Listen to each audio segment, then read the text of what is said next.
मेरे भाई ने आकर फंदा लगा दिया, खुदकुशी कर ली। मुझे खुदकुशी कर ली जी। तो मैं सबको दूंगी, चाहे कोई छोटा चैनल कोई बड़ा चैनल, शायद मेरे थ्रू किसी औरत को कभी किसी के आगे झुके ना, सिर्फ मेरे रब के आगे झुके के गुजरे हैं। मैंने अपने बच्चों के लिए तुम्हारी खातिर मैं कचरे के मैंने अपनी माँ के घर भी गरीबी देखी थी। हम कभी दरवाजे से बाहर नहीं निकले थे, हम भूखे भी रह गए थे ना, हमारे पैर का नाहू भी नहीं देखा। तुम्हारी खातिर, तुम्हारी शादी की वजह से और तुम्हारी इस गफलत की वजह से मुझे कचरे की ढेर से उठा के अपने बच्चों को खिलाना पड़ा। ये मैं तुम्हें माफ़ नहीं करूँ। की स्टोरी सुन के तो बिल्कुल ही आवाज़ नहीं निकल रही कि मैं क्या बात करूँ। ये इनके बच्चे देखें कितने मासूम हैं, छोटे छोटे बच्चे हैं। ये भी इनका बड़ा बेटा है। अस्सलाम वालेकुम नाजरीन, मैं हूं फलक शेख। आज एक इमोशनल स्टोरी लेकर आपके पास में आया हूं कि एक बाहिम्मत खातून मेरे साथ इस टाइम मौजूद है जिनका नाम है फौजिया ख़ान। ये चिंची रिक्शा चलाकर अपने बच्चों का पेट पालती हैं। इनके 4 बच्चे हैं और एक बेटी है, और इनसे बात करते हैं और ऐसा क्या हुआ। जी अस्सलाम वालेकुम। वालेकुम अस्सलाम। जी मैडम, ये बताएं ऐसा क्या हुआ कि आप करोड़ोंपति वाली ज़िंदगी जो थी वो जी रही थी और एकदम चिंची रिक्शा पे मतलब लाइफ आ गई। और ख़ुद चलाती हैं रिक्शा? हाँ जी, मैं खुद चलाती हूँ। और हुआ कुछ ऐसे था, जब मैं मलेशिया में थे, मेरे भाई थे आज़म खान जो चैनल 5 में काम करते थे। उनको तन्हाई नहीं देते थे या शायद, तो तन्हाई ना देने की वजह से अम्मी ने भी गरीब थे, तो मेरा तो हालात अच्छे थे। मैं कुछ ना कुछ बेहतरी, ज़ाहिर भाई भाई होते हैं। तो वो चैनल 5 में काम जो करते थे उनको तन्हाई पूरे साल से नहीं मिली, इतने हालात ख़राब हो, यानी कि मेरे भाई को क्या, उस वक्त पूरे स्टाफ को नहीं वो ज़ाया शायद देते थे। मेरे भाई ने आकर फंदा लगा दिया, खुदकुशी कर ली। मुझे खुदकुशी कर ली जी, तन्हाई ना मिलने की वजह से। मुझे मलेशिया में पता लगा तो मैं बड़ी, तो बच्चों के हमरा आई, तो हस्बैंड मेरे उधर थे क्योंकि हमारी बड़ी मुश्किल सीटें ओके हुई। मैं वापस आई हूँ तो साते पे मैं भाई के पहुँची। एक हमारा भाई था जवान। यानी कि आपने अपनी ज़िंदगी पहले मलेशिया में गुजारी है सारी? नहीं, सारी नहीं गुजारी। पहले हम पाकिस्तान में थे। मेरे मियाँ के हालात बहुत अच्छे हो गए थे शादी के बाद। पहले सिर्फ ये सिलमा इस्तारा करते थे, मामूली सी दिहाड़ी लेते, 300 350 या 180 के करीब से 350 तक। तो ऐसा क्या हुआ जो वो मलेशिया चले गए, मतलब कि काम अच्छा मिल गया उनको वहाँ पे? हाँ जी, बस ये कुछ नसीबों की बात थी। बेटा बेटी हुई, बेटा हुआ भी बेवा हुआ, तो इनका जी ये रूज पे चले गए। तो करते करते नसीबों की बात थी। हालांकि घर वालों ने कुछ देखा भी नहीं था, अमीर है गरीब, बस ये देखा था अपना घर है तो किराए पे ना रूले। मतलब कि लव मैरिज थी, अरेंज थी आपकी? ये हमारी रेंज थी, हमारे में लव नहीं करते, हम पठान फैमिली से, हमारे में नहीं करते। अब आप चिंची रिक्शा चला रही हैं और सवारियाँ वगैरह बैठ के हैरान नहीं होती जब आपको देखते कि एक फ़ीमेल रिक्शा चला रही है? तो उस पर मतलब कि मैं मुझसे अल्फाज नाज़रीन नहीं कर रहे, क्या फीलिंग पूछते नहीं लोग? हाँ जी, पूछते हैं। पहले तो कोई मजाक से पूछते लैके चला रही हैं, बाद में कोई औरतें भी पूछते बहना तुम क्यों चला रही हो। फिर मैं बताती हूँ भाई मैं क्या करूँ, मेरा मियाँ नहीं, मेरे सर पे फोत हो गया है, तो इसलिए चलाती हूँ, बच्चों के लिए चलाती हूँ। तो कोई कहता है तो चस्के के लिए चलाती है, लाते बुढ़ी आवारा आएगी है। अब किसी को क्या पता हो मेरे साथ क्या भी, अब हर किसी को स्टोरी तो नहीं सुनाई जाती। मैं चुप कर जाती हूँ, किसी वक्त मैं बोल भी पड़ती हूँ, तो बुरा भी लगता है। उससे क्या आमदनी आपको इकट्ठी होती है पूरे महीने का अगर हिसाब करें? रिक्शा चला के इतनी हो जाती है कि आपका घर बार जो है वो चल सके? हाँ जी, पहले तो मुझे हो जाती थी क्योंकि मैं उस तरह रिक्शा नहीं चलाती जिस तरह आम हज़रात चलाते हैं, मर्द चलाते हैं। मैंने चलाना है इस हिसाब से कि मैंने घर से बाहर भी जाना है, मैंने घर भी आना है और बच्चों को भी देखना है। हर 2 घंटे बाद 1 घंटे बाद मैंने घर का चक्कर लगाना होता है। जो कमाया साथ ही में आती देखती बच्चों ने कुछ खाया नहीं खाया, मैंने घर का बर्तन भी धोने, आटा भी गूंदना, पहले कमाना है फिर इसको पकाना है। मेरा 2-3 हज़ार नहीं होता, मेरा 200-300 रुपया होता है पूरे दिन का। यानी कि आप 200-300 रुपया कमाती हैं। हस्बैंड जो आपके मलेशिया में आपको छोड़ के चले गए और उन्होंने अब बच्चे भी नहीं मुड़ के देखे पीछे के मेरे 4 बच्चे हैं? नहीं, जब मैं आई थी, जब आपको मैंने पहले बताया भाई की डेथ पे, तो इन्होंने दूसरी शादी फिर आए, तो 7 के बाद 40वां हुए मेरे भाई। आपको कहते थे मैं दूसरी शादी करूँगा? नहीं, कभी नहीं कहा। कभी नहीं कहा? इजाज़त भी नहीं ली आपसे?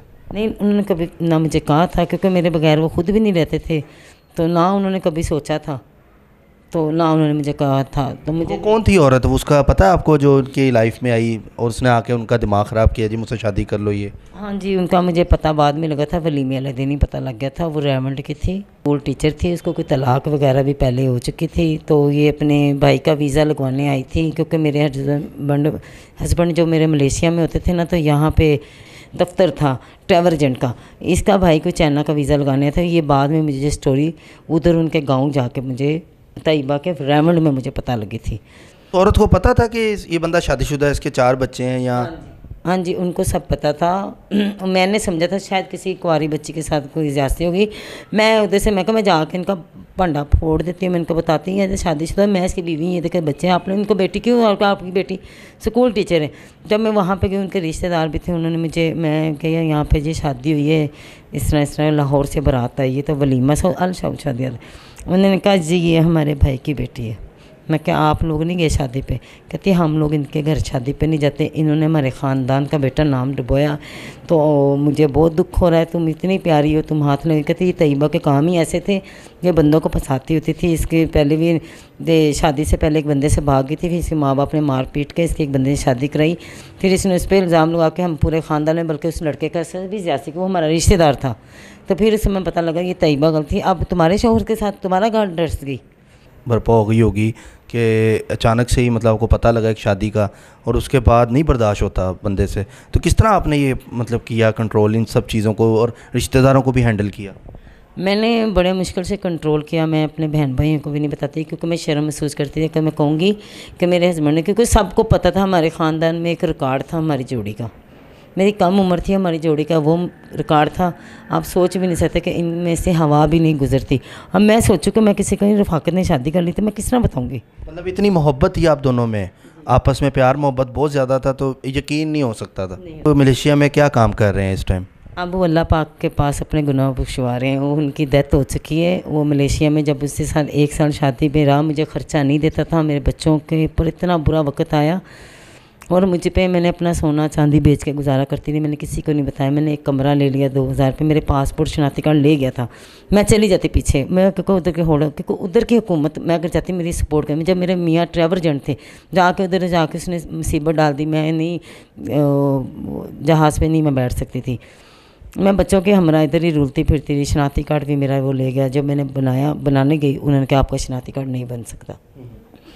मैं चुप कर गई। मैं बच्चों को देखती, 4 मेरे बच्चे, मैं इनके साथ ही जलील होती रही।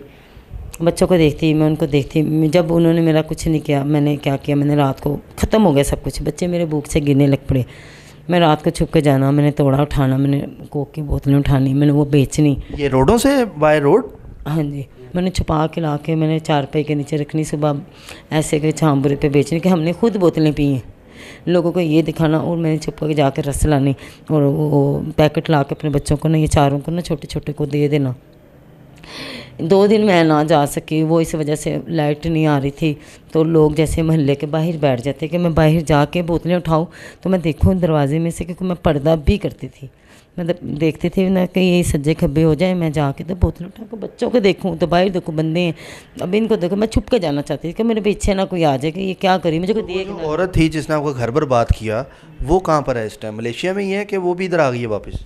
नहीं, वो मलेशिया में ही सेटल है। मेरे 2 देवर भी मलेशिया में सेटल है, मेरी सास भी उधर ही सेटल है। क्योंकि मेरी नंद, मेरी जो सौंकन थी, उसने मेरे देवर से पोमे से शादी कर ली है, मेरे हस्बैंड से होके ना। अच्छा, आपका पहले घर बर्बाद किया और अब उसके बाद देवर के बाद शादी कर ली उसने? इन्होंने खुद ही करवाई, क्योंकि मेरे हस्बैंड की इंश्योरेंस की रकम जो थी ना, सारा कुछ उधर भी उन्होंने, क्योंकि मैं तो इधर थी, उधर उन्होंने 2 पोस्टमार्टम करवाए हैं। कोई रकम कोई पोस्टमार्टम का होगा, उधर मेरे हस्बैंड के 2 पोस्टमार्टम में, जो उधर से जो एक्सीडेंट होता है ना जिससे, वो कोई पैसे वगैरह देते हैं उनके मुल्क वाले, तो वो भी उन्होंने पैसे उससे को शो करा के। आपने केस भी कोई नहीं कराया? यहाँ के वकील से बात की हो कि यार मेरा चल रहा है तो आप मेरी हेल्प करें?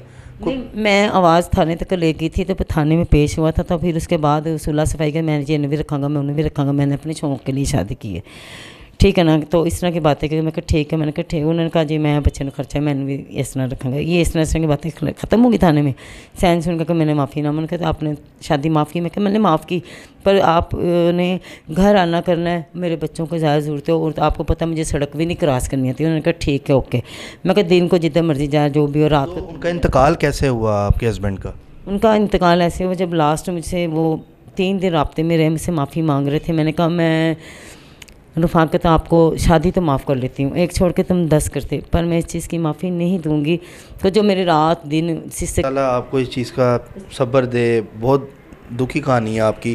कहते हैं ना दुनिया में कितने गम हैं और अपने कितने कम हैं। कोशिश करेंगे कि अल्लाह ताला आपको सब्र भी दे। और दूसरा ये कि हुकूमती जो नुमाइंदे इस टाइम हमें कोई अगर देख रहा है तो वो इनकी हेल्प ज़रूर करे। फौजिया खान इनका नाम है। और आगे देखें माह रमज़ान का महीना बाबरकत आ रहा है, तो इन सब की आप हेल्प करें ताकि ये भी रोज़े रखें और सुकून वाली ज़िंदगी ये भी गुजारें। क्योंकि लोग इनको ना परेशान करते हैं, तंग करते हैं। वो उस तरह के लोग मत मैसेज करें, वो लोग करें जो वाकई ही जो पर्दापोश होते हैं, लोग जो बताते नहीं हैं, साफ दिल लोग होते हैं, वो करें, इनकी हेल्प करें। तो नाज़रीन मैं तो यही कहूँगा आपसे, हम आपसे मिलेंगे अगली वीडियो में एक नई एक्टिविटी के साथ। तब तक के लिए अल्लाह हाफ़िज़।